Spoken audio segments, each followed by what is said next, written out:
감가상각을 할 겁니다. 8페이지에 비유동자산 8페이지입니다.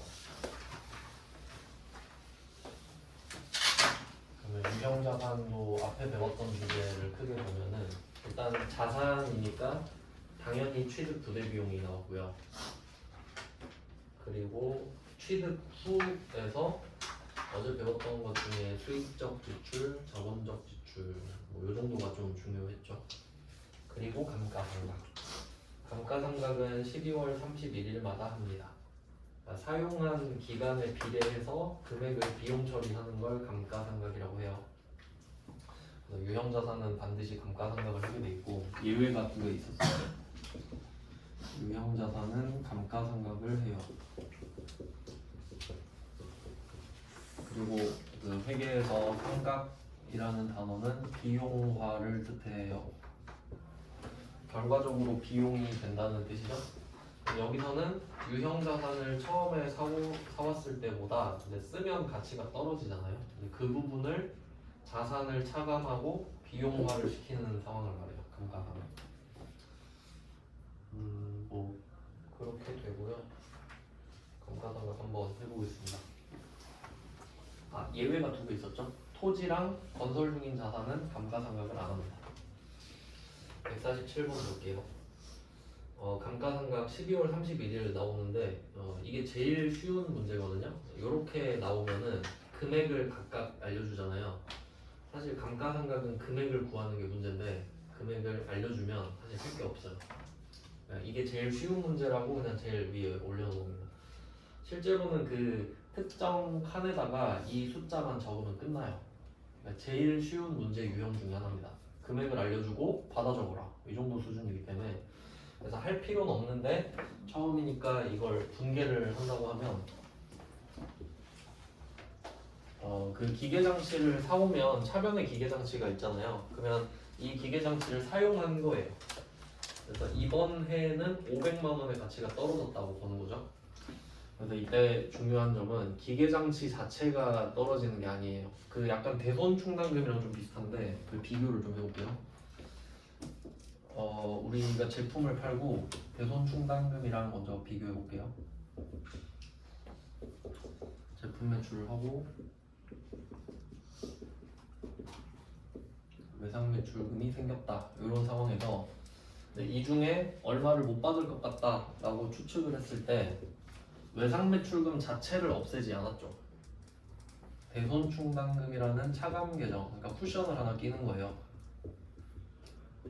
대손충당금의 외상 매출금 전용.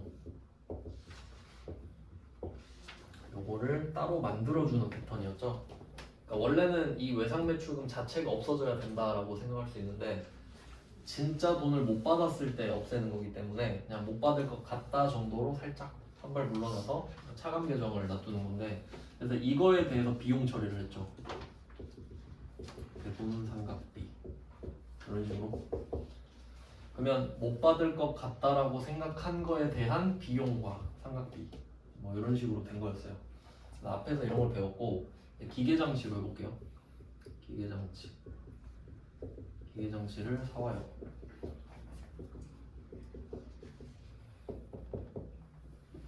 사왔습니다.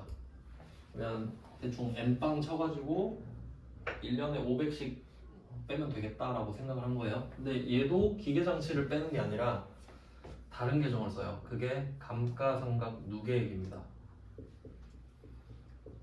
누계는 쌓인다는 소리죠. 그러니까 계속 쌓아가면서 파악을 하겠다는 겁니다. 그러면 얘도 그 전용이 있어요. 기계장치 전용. 감가상각을 기계장치만 하는 게 아니니까 기계장치 전용 감가상각 누계액을 만들어요. 그러니까 이게 지금 500만 원인 거죠.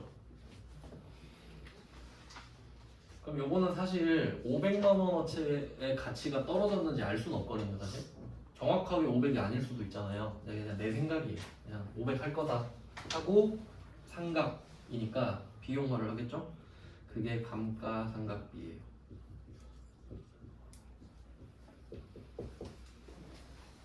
네, 뭐 이런 식인데 두 개가 좀 비슷한 느낌인 거 아시겠죠? 그래서 이 외상 매출금에는 차감 계정이 대손충당금이 있었고 둘이 짝꿍이에요. 그래서 장부에 둘이 붙어 있죠 항상. 그리고 기계장치랑 감가상각 누계액도 짝꿍입니다. 얘 둘도 붙어 있을 겁니다. 그리고 둘 다 자산을 차감한 거기 때문에 비용이 같이 오고요. 그리고 패턴은 같습니다. 근데 차이점이 있는데 그것도 말씀드릴게요. 상각이 우리가 배우는 상각 두 개밖에 없거든요. 대손상각, 감가상각 두 개밖에 안 배우니까 얘네들을 정확히 파악을 해볼게요. 그러면 이 대손상각비에 대응이 되는 계정 과목이 있었거든요. 기타의 대손상각비라고.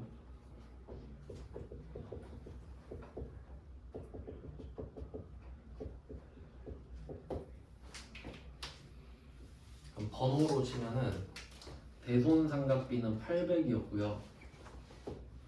기타의 대손상각비는 900입니다. 그러면 채권은 800과 900입니다. 500이 없어요. 이게 포인트인데 500이 없어요. 왜냐면 채권이라는 거는 제조 과정에서 생기는 게 아니었죠. 제품을 만드는 과정에서 만들면서 외상을 주진 않잖아요. 만들어지고 나서 외상을 주지. 그러니까 제조부는 외상이랑 전혀 상관이 없는 부서죠. 제조는 열심히 만드는 부서니까. 그러면 그 매출은 제조가 끝난 후에 이루어지니까 800이냐 900이냐 이렇게만 되는 겁니다. 800이냐 900이냐. 그러니까 매출 잘못이냐 아니냐 정도였죠.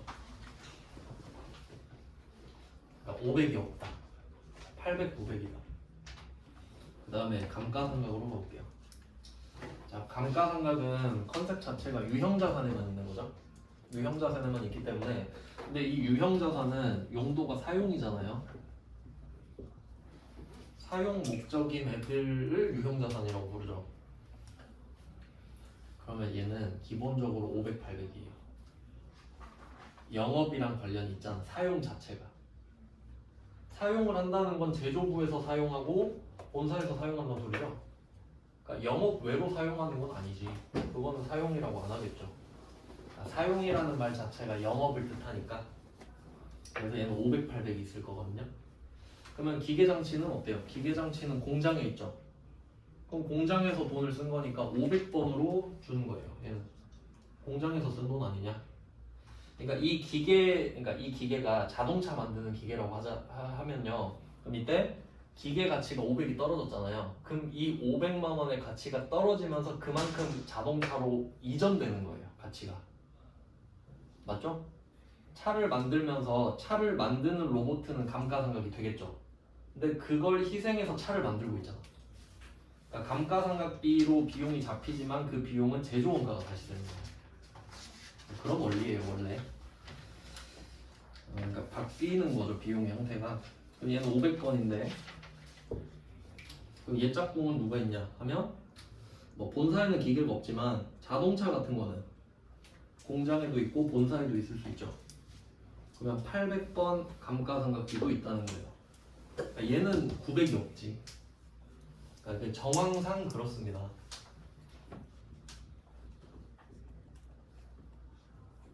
그러니까 비용은 번호까지 고르는 게 정답이잖아요. 그러니까 요거를 좀 자세하게 봤어요. 이유에 대해서. 네, 그러면 지금 패턴을 좀 알려드렸고 그럼 147번 답을 제가 적어볼게요. 여러분이 실제로 쓸 필요는 없는데 그냥 처음이니까.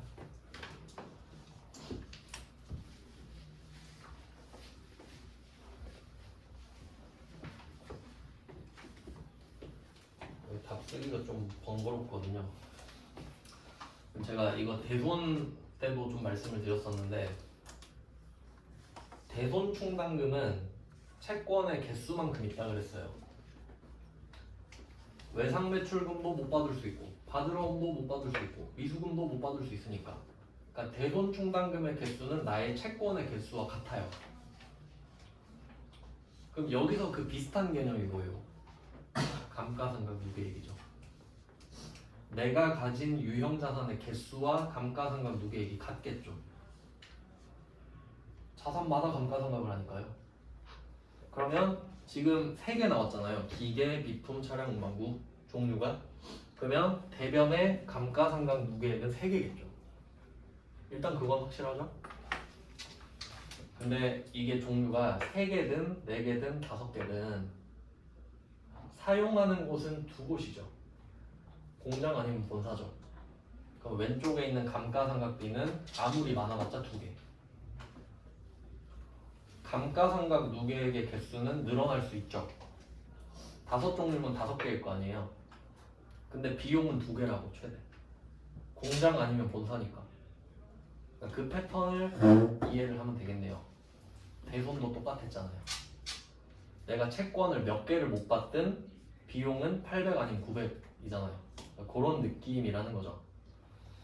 그래서 한 번 패턴을 잡아놓으면 이름만 바꿔서 똑같은 걸 계속 하거든요. 그리고 답을 적어보면은 이름이 좀 기니까 감루라고 쓸게요. 3번 써야 돼가지고. 첫 번째는 기계장치에 대한 감가상각 누계액 500. 그러면 감가상각 누계액은 기계장치 어떤 자산이냐에 따라 달린 거고, 그럼 비용 처리는 어디서 썼냐에 따라 다르죠. 얘는 500번이에요. 감가상각비 500. 기계는 이렇고요.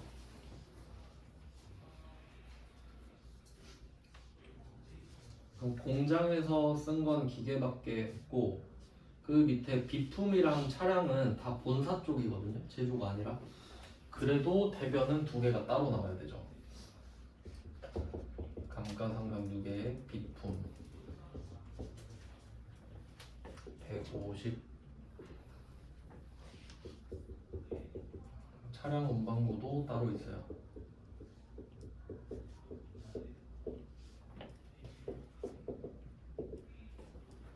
그리고 따지면 위 아래로 구분이 되니까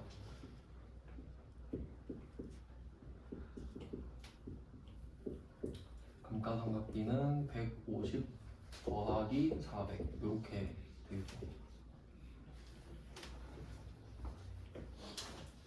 오른쪽은 3개지만 왼쪽은 2개.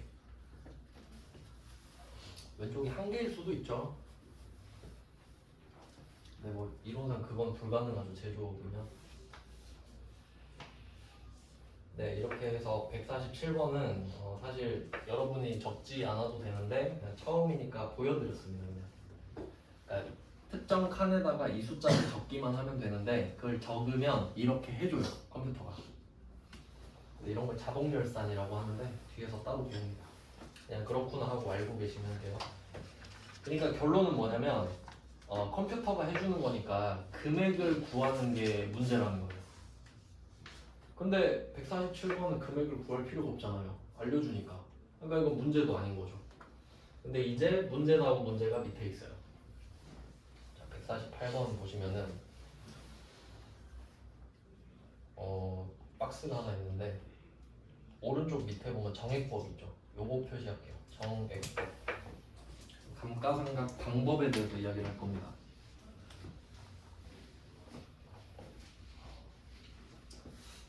일단 순위를 매기자면 정액법이 1등이에요. 이건 반드시 아셔야 돼요. 우선순위 1번. 그럼 이름이 왜 정액법인지 볼게요. 앞에다가 1을 붙인대. 1. 일정액법. 금액이 일정하다고. 느낌 빡 오시죠? 일정액. 그러면 일정하게 감가상각을 하려면 n빵을 치면 되죠. 5년 동안 똑같이 하고 싶으면 5로 나누면 되잖아요. 그러니까 쉬우니까. 근데 쉽긴 쉬운데 이거를 잘 쓸 수 있을까 생각해볼게요. 잘 쓸 수 있을까? 여러분이 가질 수 있는 자산 중에 가장 좀 적용이 될 만한 게 차랑 휴대폰 정도거든요. 그럼 차를 새 차를 뽑았어요. 근데 최근엔 좀 특이사항이 있었죠. 그 자동차 반도체가 품귀 현상이어가지고 중고차가 더 비쌌어요. 최근에는 나온 지 1년 안 된 차가 더 비쌌어요. 막 2년 기다려야 되고 하니까. 근데 이제 다 프리미엄 떨어졌거든요. 그럼 내가 새 차를 딱 뽑았어요. 그리고 이제 탁송이 왔죠. 우리 집에 딱 오는 순간 그때부터 감가상각 시작이죠. 그리고 바로 내다 팔면 일단 몇 배 깎이죠. 그게 감가잖아요, 기본적으로. 뭐 그런 느낌인데, 그러면 내가 차를 5년 동안 탄다고 가정했을 때 차가 5년 동안 가격이 균등하게 떨어집니까? 처음에 1년이 폭발적으로 떨어지죠. 원래 그런 거죠. 휴대폰도 그렇잖아요. 사자마자 중고잖아요. 그러니까 정액법은 이론상으로 맞진 않아요. 처음에 많이 떨어지잖아요, 원래. 이제 그 방법이 149번에 나오는 정률법입니다. 정액법이 1등, 정률법이 2등이거든요. 정액법은 쉬우니까 좀 잘 내고, 정률법은 계산 방법이 좀 복잡해요. 일단 정액법을 할게요. 감가상각 방법.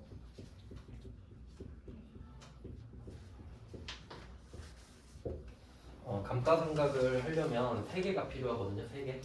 3요소라고 하는데, 일단 취득원가. 취득원가. 얼마에 샀니? 이거거든요.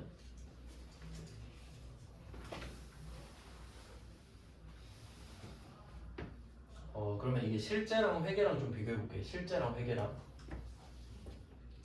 회계는 내가 지불한 금액이 가장 신용할 수 있는 수치죠. 그러니까 내가 낸 돈이 전부잖아요. 내가 5천을 냈으면 이건 5천이죠.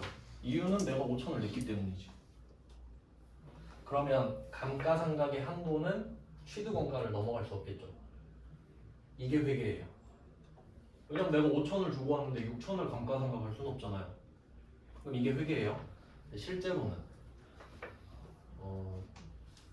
최근에 들었던 게 할머니 동생분이 있는데 좀 어려요. 아빠랑 나이가 비슷한데 얼마 전에 그 모임이 있었는데 G90을 타고 왔거든요. G90. 그 국산차 중에 제일 비싼 거죠. 근데 하는 말이 이 차가 지금 프리미엄이 붙어서 지금 그러니까 산지 한 달도 안 된 것 같아. 지금 내다 팔아도 한 3천 더 받는다 하더라고요. 그럼 회계상으로 말이 안 되죠. 회계상으로 말이 안 되잖아요. 물론 팔면 수익이 나긴 하는데 그러니까 감가상각 이야기를 따지면은 내가 뭐 G90을 1억 5천에 샀는데 1억 8천을 감가상각 할 수는 없잖아요. 근데 실제로는 시세라는 게 있기 때문에 회계랑 조금 다르다는 거죠. 그러니까 회계는 기준이 취득원가고 실제 이야기를 할 때는 시세로 가버리잖아요. 그러니까 지금 감가상각은 시세랑은 상관이 없습니다. 내가 준 돈이 기준이에요. 왜냐면 쓰는 이야기를 하고 있잖아요. 팔 거 아니죠? 그 정도. 그러면 이때 취득원가가 제일 중요합니다. 요거는 팩트죠. 가장 중요한 지표고요. 두 번째는 내용연수예요.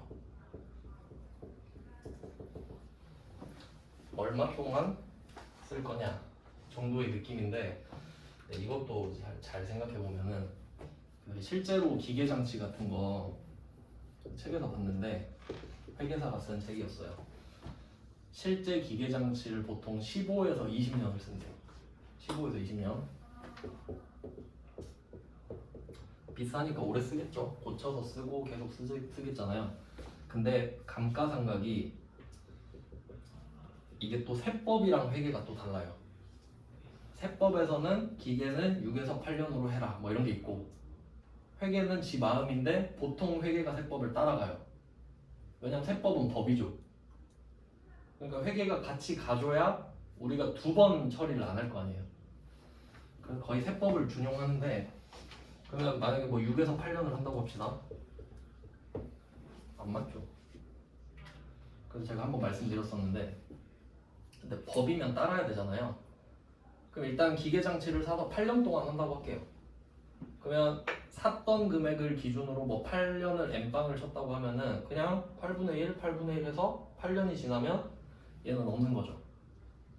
그럼 9년째부터는 공짜로 쓴다고 말씀드렸어요. 비용 없이. 그럼 여기 포인트는 내용연수는 실제로 쓰는 기간이 아니라 감가상각 처리를 할 기간인 거죠. 그러니까 이거는 팩트가 아니죠.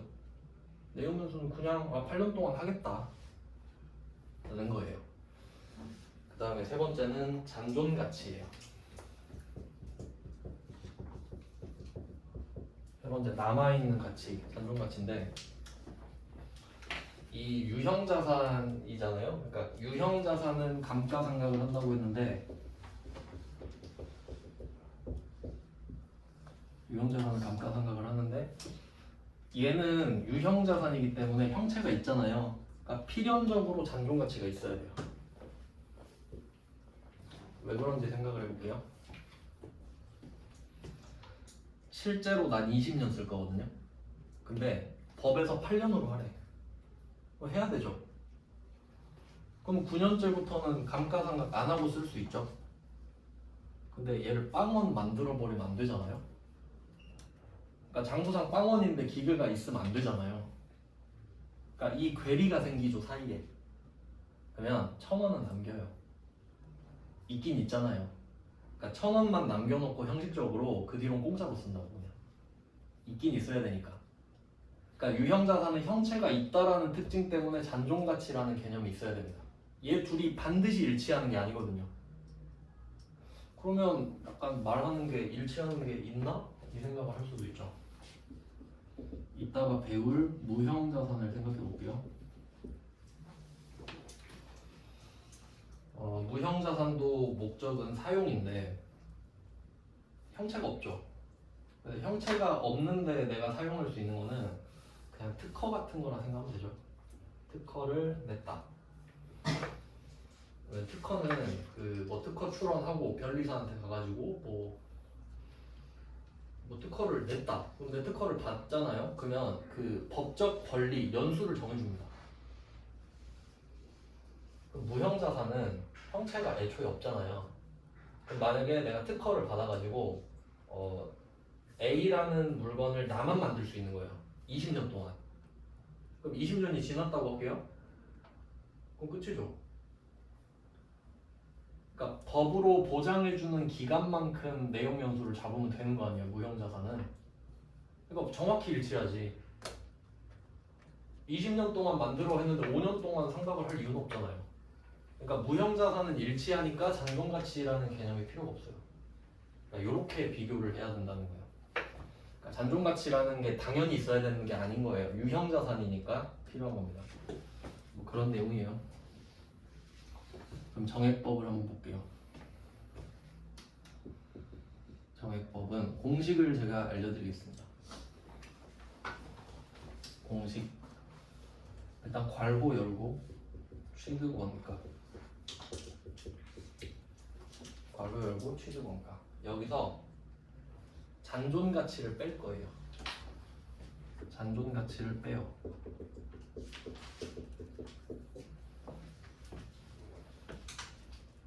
괄호 닫고 취득 원가에서 잔존 가치 빼고 닫고 그 다음에 이걸 N빵을 치는 거예요. 내용 연수로.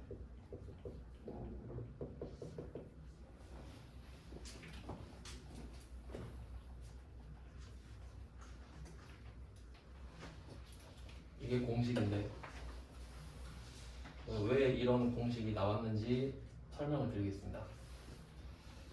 참고로 저는 뭐 공부할 때 공식 같은 거 나오면은 공식을 싫어하거든요. 왜냐면 공식은 결과예요. 그러니까 여러 가지 상황을 해보고 결과적으로 역추적한 거예요. 그리고 별로 좋아하진 않는데 그냥 이유를 말씀드릴게요. 좀 금액을 넣어볼게요. 지금 148번이 정액법이니까 취득가액 3,000만 원이죠. 3,000만 원. 잔존 가치는 없대요. 지 맘이죠. 있어도 되고 없어도 되고. 그리고 내용 연수는 5년입니다. 나누기 5. 지금 잔존 가치가 없어서 좀 임팩트가 없는데 뭐 이런 식으로 해볼게요. 지금 계산하기 그냥 편하게 잔존 가치를 500만 원이라고 해보겠습니다. 그러면 잔존 가치가 없는 상태면 3,000만 원을 5로 나누는 거죠? 그럼 1년에 600씩 까는 거예요. 그냥 5번 하면 끝이에요. 이 차는. 근데 만약에 잔존 가치가 500이다. 그러면 500을 빼요. 왜냐면 500을 남겨야 되니까. 500은 건드리면 안 되잖아요. 500을 빼놔 미리 한쪽에다가. 그러면 2500이죠. 500을 빼면 그럼 2500을 5로 나눠요. 그럼 500씩 5번 하면 되죠? 그럼 2500만 깎이죠. 500이 남아있잖아. 빼놨으니까. 그니까 빼놓지. 남겨야 되니까. 이해됐죠? 그러니까 이 원리 때문에 공식이 이렇게 된 거거든요. 그러니까 좀 공부할 때는 공식부터 외우지 마시고 이유를 생각해보면 저절로 공식이 되죠. 그냥 그래서 이렇게 돼요. 그러니까 잔존 가치가 없으면 쉽죠, 답이. 결국 그냥 N빵 치면 되니까. 그러면 여기서 답이 600이죠, 일단. 근데 이제 시작이에요. 600에서 시작이에요. 그럼 이 600의 의미가 뭐냐면 1년치입니다. 1년치예요. 왜냐면 5년으로 나오잖아요. 근데 우리가 유형자산을 샀을 때 반드시 1년을 꽉 채워서 쓰냐 생각해볼게요. 내가 유형자산을 7월에 샀어요. 그럼 6개월 쓰는 거죠. 감가상각을 12월 31일에 하니까. 그럼 내가 7월에 샀어요. 7, 8, 9, 10, 11, 12 6달만 쓴 거잖아요. 근데 이렇게 비용을 쳐버리면 억울하지 않나요? 비용을 너무 많이 잡았는데. 물론 일부러 비용을 더 잡기도 하지만 맞지가 않잖아요. 그러니까 기간을 고려해줘야 돼요. 그리고 이때 이 유형자산의 감가상각의 특징이 월할합니다. 월할. 할자가 쪼개는 거죠. 스플릿 쪼개는 거. 그러면 1할은 365개로 쪼개는 거예요. 연을 쪼개는 거니까. 월할은 12로 쪼갠다는 소리죠. 그러니까 기준은 12개예요. 그래서 월할 기준입니다. 월할.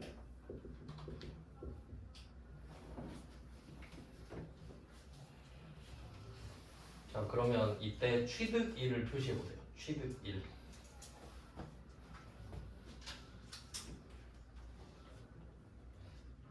취득일이 18년 7월 1일이죠. 그리고 오늘은 19년 기말이죠. 취득일이랑 지금 연도가 같냐 다르냐가 중요해요. 만약에 오늘이 18년 기말이잖아요. 7월 1일에 샀어요. 딱 6개월 썼죠. 그럼 여기다가 12분의 6을 곱해야 돼요. 6개월만 썼으니까. 지금이 18년이면 그럼 얼마예요? 300이죠. 이게 전기말 감가상각 누계액으로 들어가 있죠. 작년에 300을 했을 테니까. 작년에 300 했어요 이 말이죠. 그러면 이제 18년 끝나고 19년이 됐잖아요. 19년은 반드시 1년을 꽉 채워서 쓰죠. 1월 1일부터 12월 31일까지 다 썼을 거 아니에요. 그럼 얘는 12분의 10이지. 이해되시죠? 그러니까 취득일을 봐야 된다. 그러니까 18년 답은 12분의 6을 곱하는 것. 19년은 12분의 12. 맞죠? 20년은 12분의 12. 이렇게 가겠죠. 또 그 5년까지 쭉 가보면은 첫 해 반밖에 안 했잖아요. 그러면 뒤에 4년간은 12분의 12가 맞아요. 그리고 마지막 해는 6개월밖에 안 하겠죠 또. 그래야 토탈 60개월이 되니까. 그것까지 미리 생각할 수 있으면 좋아요. 정액법은 안 어렵거든요. 근데 정률법은 진짜 머리 아프거든요. 정액법은 이렇습니다. 그러니까 지금 답은 12분의 12. 그러니까 148번을 딱 풀면은 147번이 얼마나 가짜나 보입니까? 그러니까 지금 148번 답이 600만 원이잖아요. 근데 600을 지금 우리가 구했는데 그걸 147번은 알려주고 있잖아요. 그러니까 147번은 문제도 아니지 이건. 이거는 못 푸는 사람이 없죠. 자, 이제 149번인데 보통 제가 회계 1급에서는 정액법만 소개를 하거든요. 근데 149번을 보시면 아시겠지만 회계 1급인데 정률법을 냈어요. 근데 뭐 안 알려주면 직무유기니까 정률법을 하겠습니다. 일단 공식부터 갈게요. 그러면 정액법은 일정액법이라고 그랬잖아요. 그냥 N빵 치면 되죠. 정액법이니까. 근데 정률법은 률이 퍼센트잖아요. 그러니까 정해진 퍼센트를 계속 때리는 거예요. 정액법은 일정한 금액을 때리는 거고 정률은 정해진 퍼센트를 때리는 거예요. 퍼센트는 똑같다는 소리예요. 예를 들어 볼게요. 일단 이건 이해를 해야 된다. 공식 전에. 난 100만 원짜리를 샀다고 할게요. 100만 원에 샀어요. 그리고 지금 149번이 내용 요소 5년으로 돼 있죠. 그럼 이게 컴퓨터 그 프로그램에다가 정률법에 5년을 넣으면 정률이 나와요. 알려줘요. 근데 0.451이거든요. 이게 정률로 나와요. 그러니까 이건 우리가 구할 필요는 없어요. 그냥 제가 알고 있는 거예요. 그러면 첫 해에는 이게 정해진 률이니까 100만 원에 0.451을 곱합니다. 그럼 45만 천 원이죠? 봐봐요. 거의 절반 날라가죠. 이게 실제잖아요. 처음에 보통 가치가 많이 떨어지죠. 차든 휴대폰이든. 그 다음 두 번째 해로 갈게요. 이게 첫 번째고 두 번째는 100만 원에 또 때립니까? 100만 원에서 45만 천 원은 날라갔잖아요. 그럼 100만 원에서 45만 천 원을 뺀 금액으로 시작해야 되죠. 100만 원에서 45만 천 원은 날라가고 없잖아요. 빼야죠. 그리고 정해진 률을 때리는 겁니다. 이런 패턴이거든요. 그러면 기본적으로 금액이 같진 않겠죠. 같을 수가 없죠. 적어지겠죠. 정률법의 특징이에요. 처음에 절반을 깎고 시작하니까 이제 점점 조금씩 떨어지지. 체감한다 그러죠. 체감. 천천히 감소한다고. 그럴 수밖에 없죠. 이게 정률법. 그러면 이 두 번째 거를 보셔야 돼요. 공식을 이해하려면 100만 원 취득원가죠. 45만 천 원을 빼는 건 이해되시죠 지금? 그럼 이걸 뭐라고 부를까? 라고 하면 전기말 감가상각유계. 전기까지 쌓여 있는 거. 근데 2년 차에는 1년 차 때 한 번밖에 없으니까 45만 천 원밖에 안 쌓여 있는데 3년 차를 생각해 봅시다. 3년 차는 일단 100만 원에서 45만 원도 빼야 되겠다. 45만 천 원을 빼고 100만 원에서 45만 천 원을 뺀 거에서 0.451을 곱한 금액도 또 빼야 되죠. 쌓이고 있으니까 그렇게. 그러니까 전기말 감가상각 누계액이라고 한 거예요. 감가상각비가 아니라. 감가상각비는 해마다 다르죠. 그러니까 감가상각비는 그때그때 해마다 얼마를 떨어뜨릴 건지에 대한 이슈잖아요. 마이너스 금액인데 감가상각 누계액은 쌓이는 거잖아요. 점점. 그러니까 취득원가로 다가가겠지. 쌓이고 쌓이고 쌓이고 쌓여서. 이해가 되시나요? 그러니까 정률법은 공식이 어떻게 되겠어요? 취득원가 마이너스 전기말 감가상각 누계액을 빼겠지. 그러니까 그걸 결과적으로 정리한 게 공식 아닙니까? 그러니까 이런 식으로 접근을 해야 된다는 거죠.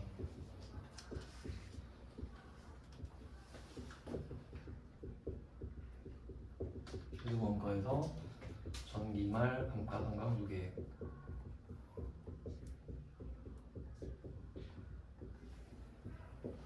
빼고 곱하기 정률. 정률이라고도 하고 상각률이라고도 해요. 정률대로 생각하니까.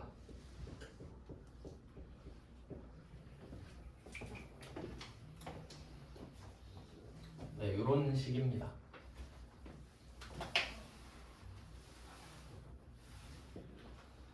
자, 그러면 두 개를 비교해 봤는데요. 여기서 차이점을 보면은 이게 차이가 나요. 잔존가치. 그러니까 정액법은 잔존가치가 있다고 하면 잔존가치를 반영하죠. 저 잔존가치 있어요. 그럼 빼고 해줄게. 근데 정률법은 공식 자체가 잔존가치라고 안 써있죠. 이게 중요한 겁니다. 얘는 잔존가치가 있어도 반영하지 않아요. 그걸 시험 문제로 낼 수 있는 거예요. 그러니까 결과적으로 말씀드리면 지금 149번 문제잖아요. 여기다가 잔존가치 100만 원 이렇게 써놓는 거예요. 그 옆에 빈칸 있잖아요. 그냥 써봐요. 잔존가치 얼마든 마음에 드는 금액을 써봐요. 잔존가치 100만 원 쓰든지 10만 원 쓰든지 없으면 안 돼. 없음도 상관은 없는데 그냥 잔존가치 얼마 써보세요. 그리고 X 안 쓴다는 소리예요. 그러니까 이게 저는 그 메모할 때 좀 중요한 게 없다고 그냥 안 써놓잖아요. 그럼 있어도 안 쓴다는 뜻인지 모르잖아요. 근데 굳이 적어놓고 X를 쳐야 된다고. 있어도 안 쓴다는 뜻으로. 그럼 왜 그런지 이유를 또 알려드리겠습니다. 이건 진짜 제가 찾아냈다고 장담할 수 있어요. 진짜 내가 찾았으니까. 물론 그 다른 사람이 먼저 찾았을 수는 있는데 그 사람을 보고 한 건 아니에요. 그러면 이때 0.451이라고 말씀드렸잖아요. 그럼 이제 5년짜리죠. 이때 이 0.451에다가 그러면 이걸 5번 곱하는 거잖아요. 그럼 얘만 보면 여기에 5승이죠. 그럼 이게 0.95가 나옵니다. 이거 진짜 해봤어요 제가. 궁금해가지고 0.95랑 비슷하게 나와요. 근사치가 나오거든요. 그럼 역으로 추적해봐요. 5번을 곱하면 95%가 떨어져 나간다는 소리예요. 그럼 몇 퍼센트가 남아있어요? 5%가 남아있지. 그걸 잔존가치로 쓴다는 거거든요. 즉 내용연수를 적으면 정률이 나온다 그랬죠. 근데 이 정률에 잔존가치가 반영되어 있죠. 그러니까 정률은 이미 5%를 뗄 생각을 하고 있는 거예요. 그러니까 이 문제에서 잔존가치는 100만 원입니다 해봤자 그 쌩까고 몰라 난 5%라고 해버리기 때문에. 이해되세요? 그러니까 예소 자체적으로 반영을 하고 있다는 소리예요. 즉 정액법은 잔존가치가 나오면 반영을 해주셔야 되고 정률법은 잔존가치를 반영하면 안 되죠. 이미 얘가 반영을 했는데 또 하면 안 되잖아요. 그런 내용입니다. 그럼 금액을 한번 구해볼게요. 실제로는 그 0.451을 곱할 필요는 없어요. 계산을 해주거든요. 한번 공식대로 넣어보겠습니다.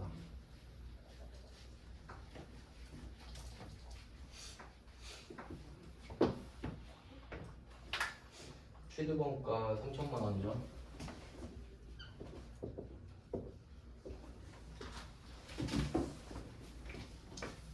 그리고 149번도 전기말 감가상각 누계액이 있습니다. 그럼 148이랑 149가 포맷이 같잖아요. 근데 148번의 전기말 감가상각 누계액은 사실 필요 없죠 우리한테. 근데 149번은 필요하단 소리예요. 이거 없으면 문제를 못 풀어버리니까. 그래서 여기다가 900을 뺍니다. 얘는 이게 엄청 중요하죠. 그리고 상각률은 어차피 계산기가 해주니까 안 적어놨는데 0.451이거든요. 일단 뭐 이렇게 적어두시면 됩니다. 금액을 한번 계산을 해볼게요.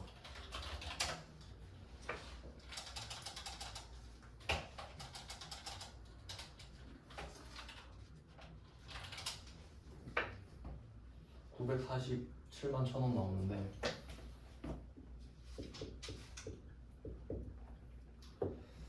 자 이렇게 나왔거든요. 이게 또 1년분입니다.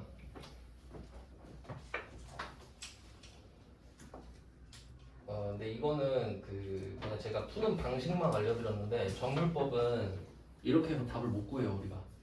이유를 알려드릴게요. 그 그림으로 한번 설명을 해보겠습니다. 이거는 그 정률법으로 감가상각비 구하는 거는 세무사 회계사 시험에 나오거든요. 왜 그러냐면 5년 동안 한다고 쳐봐요. 근데 얘가 7월 27일에 샀죠. 그러니까 148번은 그래도 7월 1일이면 예의가 좀 있는 거예요. 딱 6개월로 계산을 할 수 있게 해줬잖아요. 근데 149번은 좀 불친절하죠. 그럼 이때 7월 27일이면 어떻게 할 거냐? 7월에 하루라도 썼잖아요. 그러면 7월부터 쓴 걸로 봐요. 그러니까 7월 1일이나 7월 27일이나 같은 거지. 그럼 또 그렇게 생각하면 한 달 손해본 거 아니냐 생각할 수 있죠. 4일밖에 안 썼는데 한 달 썼다 하면 그러면 60개월째 있잖아요. 마지막 개월을 안 하면 돼요. 그러니까 첫 번째 개월 4일 썼잖아요. 4일 썼는데 한 달을 쓴 것처럼 해버렸죠. 그럼 마지막 달은 안 잡으면 되지. 한 달을 처음에 손해봤으니까 뒷달을 안 해버리면 되잖아요. 그러니까 결국 똑같다 이거지. 조사모사예요. 이해되시죠? 그러니까 회계는 제가 말했잖아요. 선택권을 주는 것 자체가 똑같으니까 주는 거라고. 절대 누구 손해볼 일은 없습니다. 그러면 이때 7월이라고 하면은 7월 정도는 괜찮겠네요.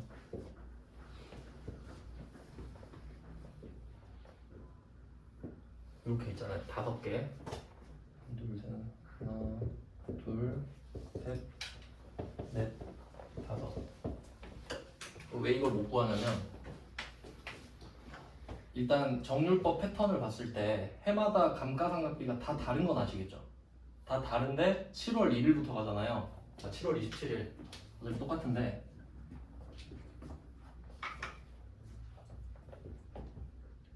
이렇게 가는 거죠. 이렇게 되는 건 알겠죠? 엇갈려서 가죠? 그러면 앞에는 1년치 아까 100만 원 곱하기 0.45일 있죠? 거기에 12분의 6인 건 아시겠죠? 1년치는 쉬워요. 1년 거 구해서 12분의 6을 하면 되잖아요. 근데 이게 문제야 이게. 요거는 1년 차죠. 이거 2년 차죠. 그러니까 1년 차 구해서 12분의 6, 2년 차 구해서 12분의 6 해서 더해야 되잖아요. 그러니까 이 문제 못 낸다고 우리한테. 풀 수야 있는데 이거 한 문제 풀라고 이렇게까지 할 이유가 없잖아요. 그러니까 여기서 고정자산 등록 메뉴에 등록하고 계산된 범위액을 반영해라 돼 있죠. 컴퓨터가 해준다는 소리예요. 그러니까 이걸 계산하라는 문제는 우리한테 낼 수가 없습니다. 이해되셨죠? 그러니까 이 금액을 저도 몰라요 지금. 답을 못 구한다고. 들어가서 써진 금액이 답이에요. 이해됐죠? 그러니까 저는 그냥 방법론을 알려드린 거지 답을 알 수는 없습니다 지금. 왜냐면 지금 몇 년인지도 안 써있고 그래서 구할 수가 있는데 안 하는 걸로 할게요. 그래서 정액법과 정률법을 각각 보셨어요. 그러니까 148, 149. 근데 사실 컴퓨터가 다 해줘요. 그래도 방법은 알아야 되지 않나 정도의 느낌인 거죠. 그 다음에 150번을 보시면은 얘는 정액법, 정률법 둘 다 있죠. 그러면 정률법 같은 경우는 8년이라 0.313이 나왔거든요. 요거는 뭐 그냥 그렇다 치고, 근데 정액법 보시면 0.025 써있죠. 근데 이건 의미가 없습니다. 왜냐면 내용 연수가 40이잖아요. 그냥 40으로 나누면 2를 40으로 나누면 0.025예요. 그러니까 정액법은 상각률이 의미 없지. 그리고 스펠링도 틀렸죠. 상각 률인데 뭐 이런 거는 그냥 네. 그 다음에 151번은 국고보조금 나오니까 안 할 거고요. 그러니까 우리 수준은 147번, 148번, 149번. 그러니까 150번은 148, 149를 같이 낸 거죠 그냥. 그 정도 보시면 되고, 이렇게 해서 감가상각은 이 정도 일단 하고요. 좀 쉬다가 계속 보겠습니다.